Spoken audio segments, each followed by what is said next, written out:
نحمده ونصلي ونسلم على رسوله الكريم اما بعد فاعوذ بالله من الشيطان الرجيم بسم الله الرحمن الرحيم ان الله وملائكته يصلون على النبي يا أيها الذين آمنوا صلوا عليه وسلموا تسليما اللهم صل على سيدنا ومولانا محمد معدن الجود والكرم منبع العلم والحلم والحكم وآله وبارك وسلم صلوا عليه صلاة وسلاما عليك يا سيدي يا حبيبي يا رسول الله صلی اللہ تعالی علیہ وسلم اللہم رب اشرح لی صدری ویسر لی امری واحلل عقدۃ من لسانی یفقهوا قولی اللہم رب یسر ولا تعسر وتمم بالخیر اللہم افتح علینا حکمتک وانشر علینا رحمتک یا ذا الجلال والاکرام رب زدنی علما رب زدنی علما رب زدنی علما بسم اللہ الرحمن الرحیم باب من لم یر الوضوء الا من المخرجین القبول والدبور لقوله تعالی او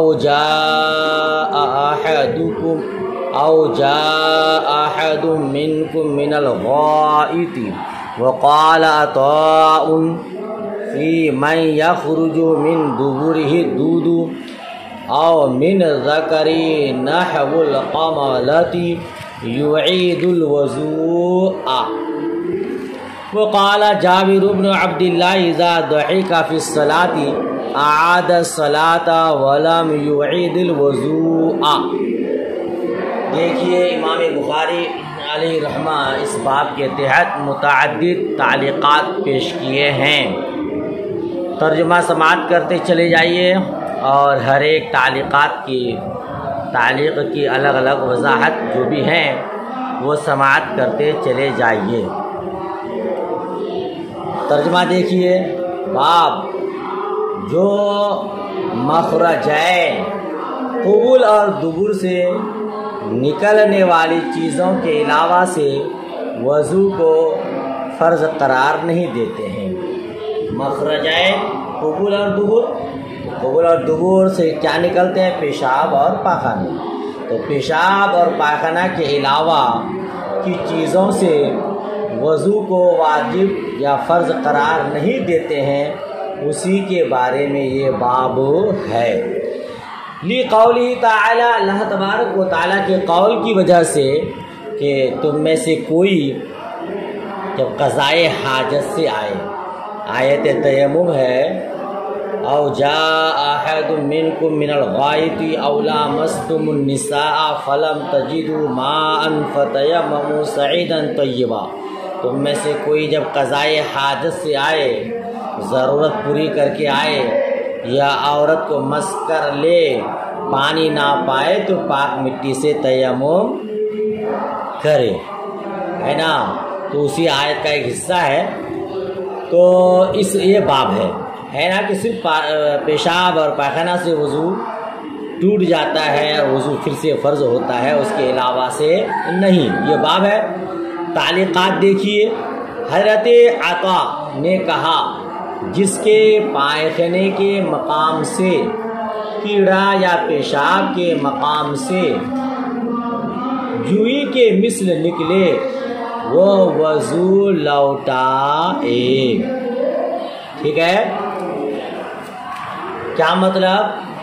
دیکھیے، آپ جانتے ہوں گے کہ ہم احناف کا اور شوافی وغیرہ کا اتفاق ہے کہ سبیلین پیشاب پاخانہ کے مقام سے جو چیز نکلے وہ ناقض وضو ہے، خواہ وہ معتاد ہو جیسے پیشاب پاخانہ، یا غیر معتاد جیسے کیڑا، ہے نا، خون، پیپ۔ ہاں، پیشاب کے مقام سے ہوا یا کیڑا نکلے تو وضو نہیں ٹوٹے گا۔ سبیلین کے علاوہ جسم کے کسی اور حصے سے اگر نجاست نکلے جیسے خون، پیپ تو وہ ناقض وضو ہے یا نہیں، اس میں ہے اختلاف۔ ہمارے یہاں، ہم احناف کے یہاں ناقض وضو ہے، ٹھیک ہے نا، اس شرط کے ساتھ کہ بہہ کر ایسی جگہ پہنچ جائے جس کا وضو یا غسل میں دھونا فرض ہے۔ یہ آپ فقہ کی کتابوں میں شرح وقایہ میں بھی مجھ گنہگار سے تفصیل کے ساتھ پڑھے ہیں۔ تو کیا اسے اور شوافی کے یہاں ناقض وضو نہیں۔ امام بخاری کا بھی یہی مسلک ہے، اسی لیے انہوں نے یہ باب باندھا ہے اور دلیل کے طور پر قرآن مجید کی آیت کا اس حصہ کو پیش کیا ہے، ٹھیک ہے۔ امام بخاری علیہ رحمہ کا استدلال یہ ہے کہ وضو یا تیمم کا حکم اس صورت میں دیا گیا ہے کہ کوئی قضائے حاجت سے آئے۔ قضائے حاجت میں سبیلین سے نجاست نکلتی ہے، اسی لیے صرف سبیلین سے خارج ہونے والی نجاست ناقض وضو ہوگی۔ تو معلوم ہوا کہ اس کے علاوہ اور کوئی چیز ناقض وضو نہیں۔ یہ امام بخاری علیہ رحمہ کا استدلال ہے نا، یہی امام شافعی علیہ رحمہ کا مسلک ہے۔ ہمارا جواب یہ ہے کہ اس آیت میں کوئی کلمہ حصر نہیں ہے جس سے یہ سمجھ میں آئے کہ اس کے علاوہ اور کوئی چیز ناقض وضو نہیں۔ یہ آیت دلیل ہے تو صرف اس بات کی کہ پیشاب پائخانہ ناقض وضو ہے، اس کے علاوہ اور کوئی چیز ناقض وضو نہیں۔ اس آیت کی اس پر کوئی دلالت نہیں۔ دوسری بات یہ ہے کہ خود امام بخاری اور امام شافعی علیہ رحمہ کے خلاف ہے یہ بات، اس لیے کہ یہ لوگ سبھی لین سے غیر معتاد چیز کے نکلنے کو ناقض وضو کہتے ہیں۔ جی پیشاب پاخانہ کے علاوہ پیشاب پاخانہ کے مقام سے کیڑا نکلے یا کچھ اور نکلے تو وہ بھی ناقض وضو کہتے ہیں، حالانکہ آیت میں پیشاب پاخانہ کا ذکر ہے، لہذا ان کے بھی یہ خلاف ہو جائے گا، ہے نا، کیونکہ اس آیت کی غیر معتاد چیزوں پر کوئی دلالت نہیں ہے، اس لیے کہ غائط کے عرفی معنی پائے خانے کے ہیں اور ہر پائے خانے کے ساتھ پیشاب کا نکلنا لازم ہے۔ تو آیت کی دلالت یہ ہوئی کہ پیشاب اور پائخانہ ناقض وضو ہے، اور جب آپ حصر کے قائل ہیں تو مخرجین سے قبول اور دبر سے پیشاب پاخانہ کے علاوہ نکلی ہوئی کوئی چیز ناقض وضو نہیں ہوگی، حالانکہ آپ اس کو بھی ناقض وضو کہتے ہیں۔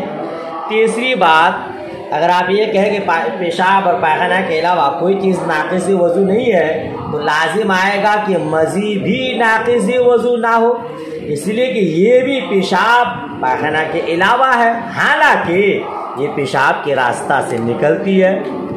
چوتھی بات یہ لازم آئے گی کہ شوافی مس ذکر کو بھی ناقض وضو مانتے ہیں، حالانکہ آیت کے کسی لفظ کی دلالت اس پر نہیں۔ تو معلوم ہوا کہ جب آیت میں حصر نہیں تو دوسرے دلائل سے جب سبیلین کے علاوہ سے نکلنے والی چیزوں کا ناقض وضو ہونا ثابت ہے تو اسے ماننا لازم ہے۔ لہذا پیشاب پاخانہ کے علاوہ جو چیزیں ناقض وضو میں ذکر کی جاتی ہیں وہ بھی احادیث سے ثابت ہیں، لہذا ان چیزوں سے بھی وضو ٹوٹ جائے گا۔ اب نماز پڑھنا ہو تو پھر وضو کرنا فرض ہوگا، ٹھیک ہے۔ اچھا، میں نے جو آیت ذکر کی، یہ جو حصہ ہے، او جاء احد منکم من الغائط او لامستم النساء فلم تجدوا ماء فتیمموا صعیدا طیبا، جب تم میں سے کوئی قضائے حاجت سے آئے یا عورت کو چھو لے اور پانی نہ پاؤ تو پاک مٹی سے تیمم کرو۔ امام شافعی علیہ رحمہ او لامستم النساء، یا تم عورت کو چھو لو، اس سے ہاتھ سے چھونا مراد لیتے ہیں، ان کے نزدیک عورت کو ہاتھ سے چھونا ناقض وضو ہے۔ اس پر قیاس کر کے یہ بھی فرماتے ہیں کہ عضو تناسل چھونے سے بھی وضو ٹوٹ جاتا ہے، اور علت یہ بتاتے ہیں، سبب یہ بتاتے ہیں کہ عورت کو چھونے سے وضو ٹوٹنے کا سبب یہ ہے کہ عورت کے چھونے سے اسی طرح عضو تناسل چھونے سے بھی شہوت پیدا ہوتی ہے، اور شہوت مزید نکلنے کا سبب ہے، اور کبھی سبب مسبب کے قائم مقام کر دیا جاتا ہے۔ جیسے نیند بذات خود ناقض وضو نہیں، مگر یہ ہوا خارج ہونے کا سبب ہے، اسی لیے اسے ناقض وضو ٹھہرایا گیا ہے۔ ٹھیک ہے نا؟ یہی وجہ ہے کہ نیند مطلقاً ناقض وضو نہیں، صرف انہی صورتوں میں ہے جبکہ استرخائے مفاصل ہو۔ سمجھ رہے ہیں آپ؟ تو اسی لیے عورت کو ہاتھ سے چھونا وہ ناقض وضو قرار دیتے ہیں۔ ہم احناف کے یہاں عورت کو ہاتھ سے چھونا ناقض وضو نہیں ہے، بلکہ لمس سے مراد ہاتھ سے چھونا نہیں ہے بلکہ جماع کے معنی میں ہے۔ اور یہ حضرت فاروق اعظم، حضرت مولا کائنات مولا علی، حضرت ابن عباس، حضرت ابو موسیٰ اشعری رضی اللہ تعالی عنہم، اور عطا، حضرت طاؤس، حضرت حسن بصری، حضرت شعبہ، حضرت ثوری، بہت سے صحابہ کرام تابعین اعظام سے مراد اولا مستم النساء سے جماع ہے۔ اور خود امام بخاری علیہ رحمہ نے کتاب التفسیر میں اسی کو لکھا کہ یہاں مراد جماع ہے۔ تو امام بخاری کی تفسیر سے بھی یہ سمجھ میں آیا کہ ان کا بھی یہی مسلک ہے کہ ہاتھ سے چھونے سے وضو نہیں ٹوٹے گا بلکہ وہاں مراد جماع ہے۔ سمجھ رہے ہیں؟ عورت کوئی ناپاک چیز تھوڑی کہ اس کو، اور ناپاک کو چھونے سے بھی تو وضو نہیں ٹوٹتا۔ بچہ اگر پیشاب کر دے، ماں چڈی بدلے تو کیا وضو ٹوٹ جائے گا؟ نہیں، ہاتھ دھونا ہوگا۔ تو عورت کو چھونے سے ہاتھ سے وضو نہیں ٹوٹے گا بلکہ وہاں مراد جماع ہے۔ سمجھ میں بات آ گئی؟ یہ حضرت عطا رضی اللہ تعالی عنہ کی تعلیق کا خلاصہ ہوا۔ وہ یہ کہتے ہیں کہ پائخانے کے مقام سے، کیڑا یا پیشاب کے مقام سے جوئی کے مثل نکلے تو وضو لوٹا ہے نا؟ اچھا، اب آگے والی تعلیق دیکھیے، حضرت جابر کی ہے۔ حضرت جابر رضی اللہ تعالی عنہ نے فرمایا، جب نماز میں ہنسے، جب کوئی نماز میں ہنسے تو نماز کا اعادہ کرے اور وضو نہ لوٹائے۔ ٹھیک ہے؟ یہی ہمارا بھی مذہب ہے کہ ہنسنے سے نماز فاسد ہوتی ہے، وضو نہیں ٹوٹتا۔ اس کی تفصیل یہ ہے کہ آپ شرح وقایع میں بھی اس کو تفصیل کے ساتھ پڑھے ہیں کہ ہنسی کی 3 قسمیں ہیں۔ ایک تبسم ہے نا، یعنی مسکرانا، تبسم کس کو کہتے ہیں؟ آواز نہ نکلے۔ اور ایک ضحک، اس طرح ہنسنا کہ اس کی آواز خود سنے بغل والا نہ سنے۔ اور ایک قہقہ، اس طرح ہنسنا کہ کم از کم بغل والا بھی سن لے، کھل کھلا کے ہنسنا۔ تو تبسم مسکرانا، ضحک اس طرح ہنسنا کہ خود سنے دوسرا نہ سنے، قہقہ اس طرح ہنسنا کہ اگل بغل والا بھی سن لے۔ اب حکم تینوں کا کیا ہے؟ تبسم سے نہ نماز فاسد ہوتی ہے نہ وضو ٹوٹتا ہے۔ نماز پڑھنے کے درمیان کوئی اچھی بات یاد آ گئی اور مسکرا دیا آپ تو نماز بھی فاسد نہیں ہوگی، وضو بھی نہیں ٹوٹے گا۔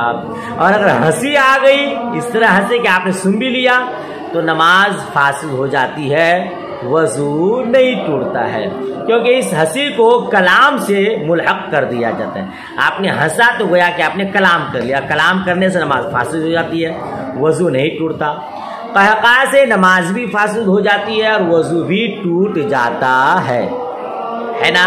ساتھ میں آپ نے یہ بھی پڑھا ہے کہ یہاں نماز سے مراد وہ نماز جو رکوع اور سجدے والی ہو۔ اگر رکوع اور سجود والی نماز نہ ہو بلکہ نماز سجدے تلاوت ہو، نماز جنازہ ہو، تو پھر اس کا حکم یہ نہیں ہے نا۔ شرح وقایع میں پڑھ چکے ہیں آپ۔ تو سجدہ رکوع اور سجود والی نماز میں اگر کوئی قہقہ لگاتا ہے تو نماز بھی فاسد اور وضو بھی فاسد۔ دلیل کیا ہے؟ دلیل ابو الملیح کی حدیث ہے، وہ اپنے باپ سے روایت کرتے ہیں کہ ہم لوگ رسول اللہ صلی اللہ تعالی علیہ وسلم کے پیچھے نماز پڑھ رہے تھے کہ ایک نابینا آتے ہوئے ایک گڑھے میں گر گئے، جس پر لوگ ہنس پڑے۔ اس پر نبی مکرم صلی اللہ تعالی علیہ وسلم نے ارشاد فرمایا، من ضحک فی الصلاۃ منکم فلیعید الوضوء والصلاۃ، تم میں سے جو نماز میں ہنسا وہ وضو اور نماز کا اعادہ کرے۔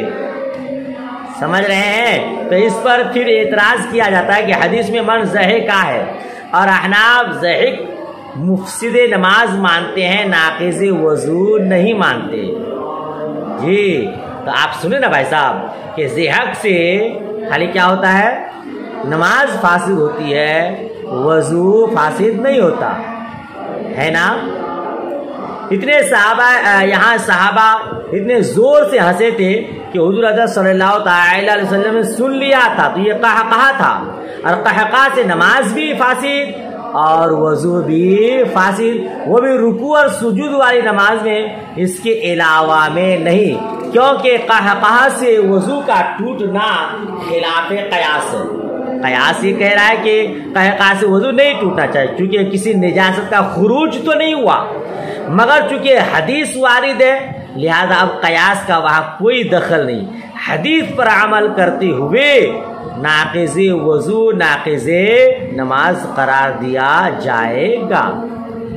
اور صرف رکوع اور سجود والی ہی نماز میں، کیونکہ یہ خلاف قیاس ہے، اور خلاف قیاس جو حدیث وارد ہوتی ہے وہ مورد حدیث ہی پر منحصر ہوتی ہے، یعنی جس متعلق حدیث وارد ہے اسی میں صرف ناقض وضو قرار پائے گا، اس کے علاوہ میں نہیں۔ ٹھیک ہے، تو یہ اعادہ ہو گیا کہ جو شخص نماز میں ہنسے وہ کیا کرے؟ نماز کا اعادہ کرے، وضو نہ لوٹائے۔ یہی ہم احناف کا بھی مسلک ہے، قہقہ لگانے سے نماز اور وضو دونوں فاسد ہوتا ہے، ہنسنے سے صرف نماز فاسد ہوتی ہے، وضو فاسد نہیں ہوتا، اور تبسم سے کچھ بھی نہیں ہوتا ہے۔ ٹھیک ہے، چلیے آگے دیکھیے۔ وقال الحسن ان اخذ من شعره او اظفاره او خلع خفيه فلا وضوء علیہ۔ اور حضرت حسن بصری رضی اللہ تعالی عنہ نے فرمایا، اگر کوئی اپنا بال یا ناخن کاٹے یا موزہ اتارے تو اس پر وضو نہیں۔ یہ دو تعلیقیں ہیں جن میں دو مسئلے ہیں۔ مسئلہ پہلا ہے کہ بال یا ناخن کاٹنے سے وضو نہیں ٹوٹتا، ٹھیک ہے، اور ابو العالیہ حکم حماد اور مجاہد کہتے ہیں کہ وضو ٹوٹ جاتا ہے۔ ابن منذر نے کہا ہے کہ اس پر اجماع ہو گیا ہے، یہ ناقض وضو نہیں ہے۔ حضرت عطا شافعی نخعی یہ کہتے ہیں کہ پورے وضو کا اعادہ تو نہیں مگر کٹے ہوئے حصہ پر پانی بہائے، ٹھیک ہے۔ اور ہم احناف کا کیا مسلک ہے؟ ان سے وضو چاہے ناخن کاٹیے چاہے بال کاٹیے، اس سے وضو نہیں ٹوٹتا۔ یعنی کوئی شخص وضو کیا اور با وضو ہو کر وہ ناخن کاٹا، با وضو ہو کر وہ نائی کے پاس جا کر کے حجام کے پاس جا کر بال کٹایا تو اس سے وضو نہیں ٹوٹتا ہے۔ دوسرا مسئلہ یہ کہ وضو میں موزوں پر مسح کرنے کے بعد موزے اتار دیے تو وضو کے اعادہ کی ضرورت نہیں، صرف پاؤں دھو لینا کافی ہے، ٹھیک ہے نا۔ امام شافعی رحمۃ اللہ تعالی علیہ کا قول قدیم یہی ہے، اور دوسرا مذہب یہ کہ موزہ اتارتے ہی پاؤں دھو لے، اگر دیر کی تو پھر سے وضو کرے، یہ امام شافعی رحمۃ اللہ علیہ کا۔ ہمارے یہاں کیا ہے؟ ناخن کاٹنے سے بھی وضو نہیں ٹوٹے گا اور بال کاٹنے سے بھی وضو نہیں ٹوٹے گا، اور موزوں پر مسح کرنے کے بعد موزے اتارے تب بھی وضو کرنے کی ضرورت نہیں ہے، ٹھیک ہے۔ آگے والی تعلیق دیکھیے، وقال ابو ہریرہ لا وضوء الا من حدث حدث. حضرت ابو ہریرہ رضی اللہ تعالیٰ عنہ نے فرمایا حدث کے علاوہ اور کسی چیز سے وضو نہیں. حدث کے علاوہ اور کسی چیز سے وضو نہیں. حدث کس کو کہتے ہیں؟ علامہ کرمانی نے کہا ہے کہ حدث سے مراد وہ چیزیں ہیں جو سبیلین سے خارج ہو. آپ بھی یہی جانتے ہیں حدث سے مراد چاہے حدث اصغر ہو چاہے حدث اکبر. حدث اصغر پیشاب پاخانہ، حدث اکبر جس سے غسل واجب ہو جاتا ہے، دونوں سے وضو تو بہرحال ٹوٹ ہی جاتا ہے. علامہ عینی نے فرمایا لفظ حدث معنی کے اعتبار سے عام ہے، ہر ناقض وضو کو شامل ہے، جیسے نیند ہے، جنون ہے، اغما ہے نا. تو امام عینی کا مقصد یہ ہے کہ اس میں غیر سبیلین سے نکلی ہوئی نجاست بھی داخل ہے. ٹھیک ہے، تو حدث سے وضو کیا ہوتا ہے؟ وضو ٹوٹ جاتا ہے نا. لہذا حدث سے ہر وہ چیزیں مراد ہیں جو سبیلین سے خارج ہو، اور عام معنی یہاں مراد ہے. اگر صرف پیشاب پاخانہ لیں گے تو لازم آئے گا کہ نیند، بے ہوشی، ناقض وضو نہ ہو، اور یہ صحیح احادیث کے خلاف ہے. اور حضرت ابو ہریرہ رضی اللہ تعالی عنہ سے ایسی امید کہ وہ صحیح احادیث کے خلاف فتویٰ دیں بہت دور کی بات ہے. اس لیے ضروری ہے کہ حدث سے ہر ناقض وضو مراد لیا جائے. ٹھیک ہے، چلے اگلی تعریف دیکھیے. وَيُذْكَرُ عَنْ جَابِرٍ رَضِيَ اللَّهُ تَعَالَى عَنْهُ أَنَّ النَّبِيَّ صَلَّى اللَّهُ تَعَالَى عَلَيْهِ وسلم كَانَ فِي غَزْوَةِ ذَاتِ الرِّقَاءِ فَرُمِيَ رَجُلٌ بِسَهْمٍ فَنَزَفَهُ الدَّمُ فَرَكَعَ وَسَجَدَ وَمَضَىٰ فِي صَلَاتِهِ. دیکھیے حضرت جابر رضی اللہ تعالی عنہ سے روایت کرتے ہوئے ذکر کیا جاتا ہے کہ نبی کریم صلی اللہ تعالی علیہ وسلم غزوہ ذات الرقاء میں تھے کہ ایک شخص کو تیر مارا گیا، ان کو خون نکل آیا، اس کے بعد بھی انہوں نے رکوع اور سجدہ کیا اور نماز پڑھتے رہے. ٹھیک ہے، پوری حدیث مکمل کس طرح ہے؟ حضرت جابر رضی اللہ تعالی عنہ نے بیان کیا کہ ہم غزوہ ذات الرقاء میں نبی کریم صلی اللہ تعالی علیہ وسلم کے ساتھ نکلے. ایک مشرک نے قسم کھائی کہ کسی صحابی کا خون بہائے بغیر واپس نہ ہوگا. یہ لشکر اسلام کے پیچھے چلا. رات میں حضور نبی مکرم صلی اللہ تعالی علیہ وسلم ایک گھاٹی میں اترے. فرمایا رات کو کون پہرا دے گا؟ ایک مہاجر عثمان بن یاسر اور ایک انصاری عبادہ بن صامت رضی اللہ تعالی عنہما نے پہرا دینا اپنے ذمے لے لیا. حضور نبی مکرم صلی اللہ تعالی علیہ وسلم نے ان دونوں کو گھاٹی کے دہانے پر مقرر فرما دیا. انہوں نے باری مقرر کر لی. حضرت عثمان بن یاسر سو گئے اور حضرت عبادہ بن صامت نے نماز شروع کر دی. وہ مشرک ہاتھ میں تھا، تاک میں تھا. اس نے حضرت عبادہ کو تیر مارا، وہ تیر ان کو لگا، انہوں نے اسے نکال دیا. اس مشرک نے مسلسل 3 تیر مارے. یہ ہر تیر کو نکال کر پھینکتے رہے اور بدستور نماز میں مشغول رہے، نماز پڑھتے رہے. نماز پوری کرنے کے بعد حضرت عثمان بن یاسر کو جگایا. وہ مشرک بھاگ گیا. حضرت عثمان نے جب حضرت عبادہ کو لہو لہان دیکھا تو کہا جب پہلا تیر لگا تھا تو اسی وقت مجھے کیوں نہیں جگا دیا؟ حضرت عبادہ نے کہا میں ایک سورہ پڑھ رہا تھا. سبحان اللہ، میں نماز میں ایک سورہ پڑھ رہا تھا، مجھے یہ بات پسند نہ ہوئی کہ اسے درمیان میں چھوڑ دیتا. بہیقی نے تصریح کی ہے کہ وہ سورہ کہف پڑھ رہے تھے. یہ پورا واقعہ ہے جس کو یہاں بیان کیا کہ غزوہ ذات الرقاء میں تھے کہ ایک شخص کو تیر مارا گیا. وہ شخص کون تھا؟ حضرت عبادہ بن صامت انصاری. امام شافعی رحمۃ اللہ تعالی کا مذہب یہ ہے کہ سبیلین کے علاوہ اور کہیں سے خون یا نجاست نکلنے سے وضو نہیں رہے گا. اگر سبیل ہے وضو کیا ہوگا؟ نہیں ٹوٹے گا، ہے نا. ان کی دلیل یہ ہے، حدیث ہے، تیروں کے لگنے سے خون بہتا رہا اور حضرت عبادہ بن صامت نماز پڑھتے رہے۔ اگر سبیلین کے علاوہ کہیں سے خون کا نکلنا ناقض وضو ہوتا تو یہ فوراً نماز توڑ دیتے، مگر نماز توڑے نہیں، جس سے سمجھ میں آ رہا ہے کہ سبیلین کے علاوہ کوئی چیز نکلے تو ناقض وضو نہیں۔ اور ہم احناف کا مطلب یہ ہے کہ سبیلین کے علاوہ بھی کہیں سے خون یا کوئی نجاست نکلے تو وہ ناقض وضو ہے۔ اور ہماری دلیل حضرت فاطمہ بنت حبیش رضی اللہ تعالی عنہا کی حدیث ہے، جسے ام المؤمنین حضرت عائشہ صدیقہ رضی اللہ تعالی عنہا نے روایت کی کہ فاطمہ بنت حبیش خدمت اقدس میں حاضر ہوئی، عرض کیا یا رسول اللہ مجھے استحاضی کی بیماری ہے، کسی وقت خون بند ہی نہیں ہوتا، کیا نماز چھوڑ دوں؟ مصطفیٰ کریم نے فرمایا یہ حیض نہیں رگ کا خون ہے، جتنے دنوں حیض کی عادت تھی ان کو چھوڑ کر بقیہ دنوں نماز پڑھو، ہر نماز کے وقت خون دھو لو اور تازہ وضو کرو۔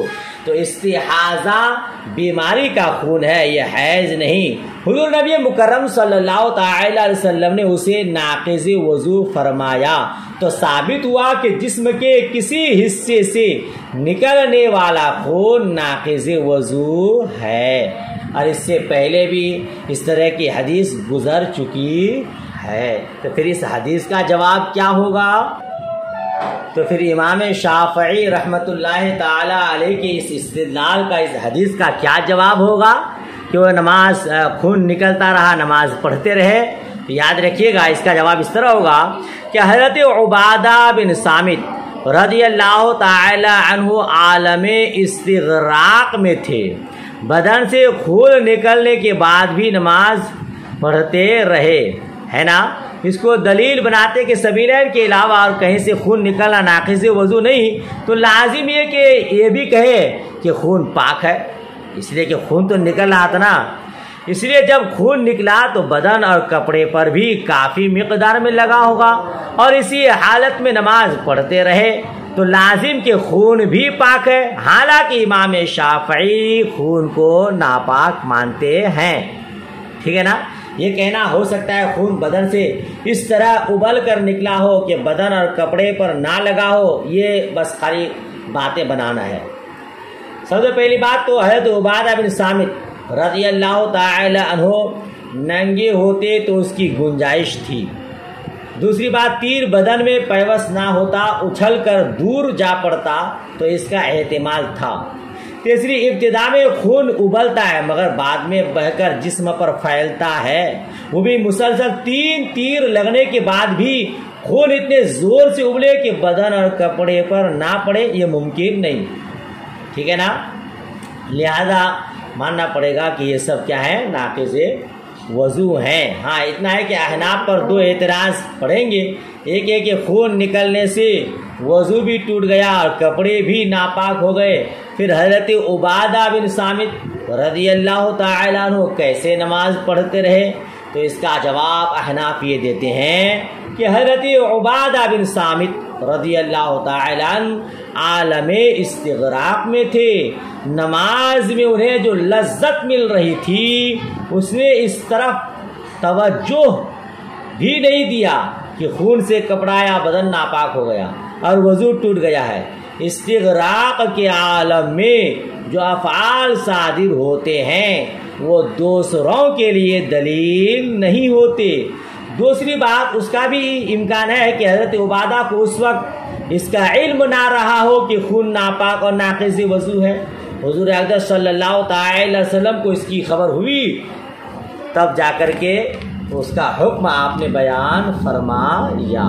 لہذا یہ عالم استغراق کی وجہ سے آپ نے ایسا کیا ہے، اس کو دلیل بنانا درست نہیں ہے۔ سبیلین کے علاوہ سے نکلنے والی چیز بھی ناقض وضو ہے۔ اگلی باری دیکھیے، وقال الحسن ما زال المسلمون يصلون في جراحاتهم۔ حضرت حسن بصری رضی اللہ تعالی عنہ نے کہا کہ مسلمان ہمیشہ اپنے زخموں میں نماز پڑھتے رہے، مسلمان ہمیشہ اپنے زخموں میں نماز پڑھتے رہے۔ کیا مطلب اس سے مراد یہ ہے کہ جب زخم سے خون نہ بہتا ہو، ٹھیک ہے نا، زخم سے خون نہ بہتا ہو، جیسا کہ مصنف ابن ابی شیبہ میں امام حسن کا یہ فتویٰ مذکور ہے، وہ خون کو ناقض وضو نہیں مانتے جب تک کہ بہنے والا نہ ہو۔ دوسری بات، زخم پر پٹی بندھی ہوئی ہو تو پھر زخم کی حالت میں نماز پڑھنے میں کوئی حرج نہیں۔ تیسری بات، چلے مان لیجئے خون بہتا ہی تھا مگر رکتا نہ تھا، جس کی وجہ سے وہ معذور تھے، تو کیا کرتے؟ نماز قضا کر دیتے؟ نہیں، جیسا کہ روایت میں ہے حضرت عمر فاروق اعظم رضی اللہ تعالی عنہ کو جب زخم لگا تو خون بہہ رہا تھا، اسی حالت میں انہوں نے نماز پڑھی، سبب یہی تھا کہ خون رکتا نہ تھا۔ خون تھمنے کا انتظار کرتے تو نماز قضا ہو جاتی، ٹھیک ہے۔ یا تو زخم تھا، خون بہتا نہیں تھا، اسی لیے لوگ اسی زخمی حالت میں نماز پڑھتے رہتے تھے، یا یہ کہ خون بہتا تھا تو رکتا ہی نہیں تھا اور رکنے کا انتظار کرتے تو نمازیں قضا ہو جاتی، اسی لیے نماز پڑھ لیتے، معذور تھے۔ سمجھ رہے ہیں؟ یار ایسے یہ دلیل پکڑنا کہ سبیلین کے علاوہ خون نکلا اور وہ ناقض وضو نہیں ہوا، یہ درست نہیں، ٹھیک ہے۔ اگلی والی دیکھیے، وقال طاووس ومحمد بن علی وعطاء واہل الحجاز لیس فی الدم وضوء۔ حضرت طاووس، حضرت امام محمد بن علی باقر اور حضرت عطاء اور اہل حجاز نے کہا کہ خون میں وضو نہیں، خون میں وضو نہیں۔ حضرت طاووس سے یہ تعلق ہے نا، ان کا نام زکوان ہے طاووس کا، اور باپ کا نام کیسان ہے۔ طاووس لقب ہے، اس لیے کہ قرآن مجید بہت عمدہ پڑھتے تھے، اصل خطاب طاووس القراء ہے، ٹھیک ہے، تو ان سے یہ تعلق مروی ہے۔ اور حضرت امام محمد سے مراد حضرت امام محمد بن علی باقر رضی اللہ تعالی عنہما، یہ حضرت امام زین العابدین کے صاحب زادے، ان کے علم و فضل کے وارث اور گرو ہوئے تابعین کے سرخیل ہیں جی۔ سن تین صفر مظفر سن 57 ہجری کو سے شنبہ کے دن پیدا ہوئے، واقعہ کربلا کے وقت 4 یا 5 سال کے تھے، ٹھیک ہے۔ تو یہ وہی مراد ہے۔ اس تعلیق سے کیا بتانا چاہتے ہیں؟ حضرت طاووس کی تعلیق سے بتانا یہ چاہتے کہ اہل حجاز خون میں وضو قرار نہیں دیتے۔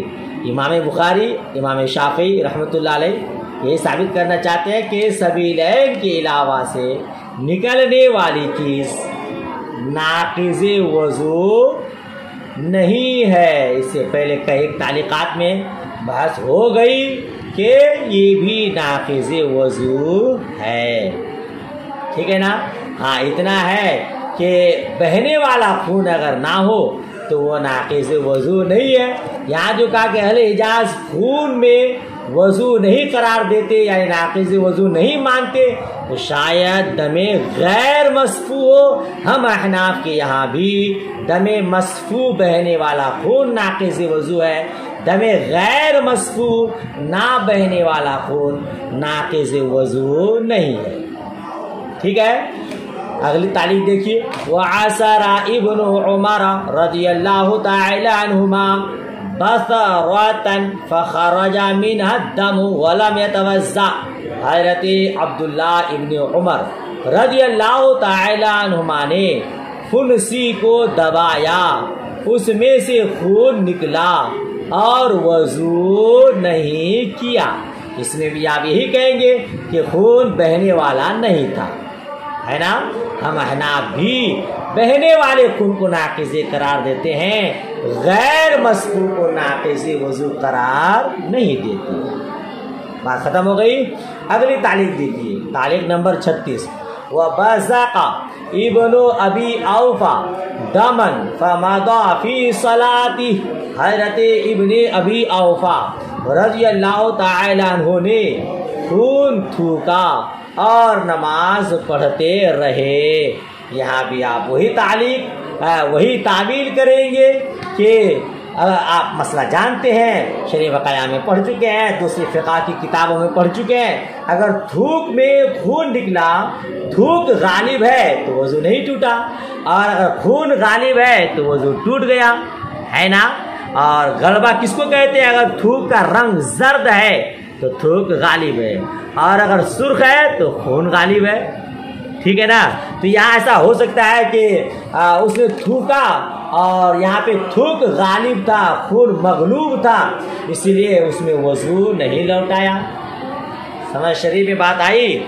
تو اس سے یہ استدلال پیش کرنا کہ دیکھیے منہ سے خون نکلا اور وضو نہیں کیا، لہذا سبیلین کے علاوہ سے نکلنے والی چیز ناقض وضو نہیں ہے، اس کو دلیل بنانا درست نہیں ہے۔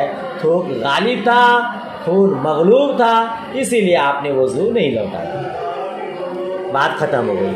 آگے دیکھیے، وقال ابن عمر والحسن فی من احتجم لیس علیہ الا غسل محاجمہ۔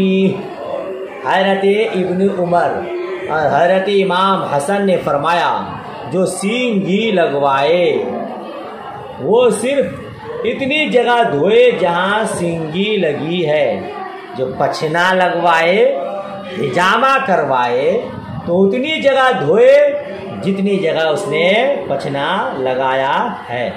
اس کی بھی تعویل یہی کریں گے احناف کے یہاں کہ جب خون اتنا نکلے کہ بہہ کر وہاں پہنچ جائے جس کا وضو یا غسل میں دھونا فرض ہے تو ناقض وضو ہے۔ ان دونوں حضرات کا فتویٰ اس صورت میں ہے کہ خون اتنا نہ نکلا ہو جو سائل ہو، بہنے والا ہو، صرف جہاں پچھنا لگوایا ہے وہی چپک کر رہ گیا ہے، اس لیے صرف انہی جگہوں کو دھویا جائے، ہے نا۔ عبداللہ ابن عمر اور حضرت حسن ان کا کیا فتویٰ ہے کہ پچھنا کو لگوائے اور پچھنا کی جگہ خون لگا ہو تو اتنی جگہ کو دھو لے، پورے کو دھونا ضروری نہیں ہے۔ ٹھیک، چلیے یہیں تک رہنے دیتے ہیں، گھنٹی بھی لگنے والی ہے، آپ کی ٹائم بھی ختم ہو رہا ہے، پھر آگے سبق بڑھائیں گے تو اور لمبا ہو جائے گا، باب بہت دور تک ہے، لہذا یہیں تک یاد کیجئے، جہاں سمجھ میں نہ آئے پوچھیے گا۔ دعائے خیر میں یاد۔ اللہ حافظ، خدا حافظ۔